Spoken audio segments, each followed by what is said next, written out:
Hello guys, நம்ம இந்த வீடியோவில் எதை பற்றி பார்க்க போகிறோம் வந்து நான் ப்ளே ஸ்டோரில் வந்து ஒரு ஆப்பை வந்து இன்ஸ்டால் பண்ணுறீங்கன்னா அது வந்து நாட் இன்ஸ்டால் ப்ராப்ளம் எப்படி நம்ம வந்து சால்வ் பண்ணுறத பற்றி பார்க்க போகிறோம். ஃபுல்லாக ஸ்கிப் பண்ணாமல் மட்டும் பாருங்கள்.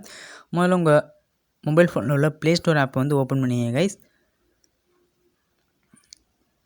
மொபைல் ஃபோனில் உள்ள ப்ளே ஸ்டோர் ஆப்ஷன் வந்து கிளிக் பண்ணுங்கள். கிளிக் பண்ணிட்டு இதில் வந்து பார்த்திங்கன்னா லெஃப்ட் சைடு வந்து பார்த்திங்கன்னா 3 டாட் இருக்கும். அது 3 டாட்டை வந்து கிளிக் பண்ணிங்க. இதில் வந்து பார்த்திங்கன்னா ப்ளே ப்ராடக்ட்னு இருக்கும். ப்ளே ப்ராடக்ட்னு ஆப்ஷன் வந்து இது வந்து ஃபஸ்ட்டு வந்து ஸ்கேன் பண்ணி பார்த்துருங்க.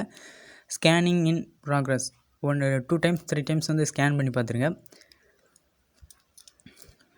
ஸ்கேன் பண்ணிட்டீங்கன்னா இப்போ வந்து பார்த்திங்கன்னா ரைட் சைடு மேலே வந்து செட்டிங்ஸ் மாதிரி ஒரு ஆப்ஷன் இருக்கும். அந்த ஆப்ஷன் வந்து கிளிக் பண்ணிட்டு இதில் வந்து பார்த்திங்கன்னா ஸ்கேன் ஆப் வித் ப்ளே ப்ராடக்ட்னு இருக்கும்.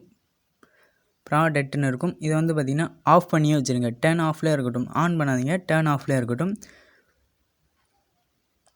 டர்ன் ஆஃப் ஆப்ஷன் வந்து கிளிக் பண்ணிங்கன்னா ஆட்டோமேட்டிக்காக இப்போ வந்து டர்ன் ஆஃப் ஆயிரும். இப்போ வந்து பார்த்திங்கன்னா நீங்கள் வந்து எந்த ஆப் வந்து ஃபுல்லாக வந்து ஃப்ரீ ஃபயர்னால் இன்ஸ்டால் பண்ணுறதுல வந்து பல பிரச்சனை வரும். இனிமேல் அந்த ப்ராப்ளம் வந்து வராது. அவ்வளோதான் கைஸ். இந்த வீடியோ பிடிச்சிருந்தா லைக், கமெண்ட்ஸ், சப்ஸ்கிரைப் பண்ணி தேங்க்ஸ் ஃபார் வாட்சிங் சேனல். Bye guys.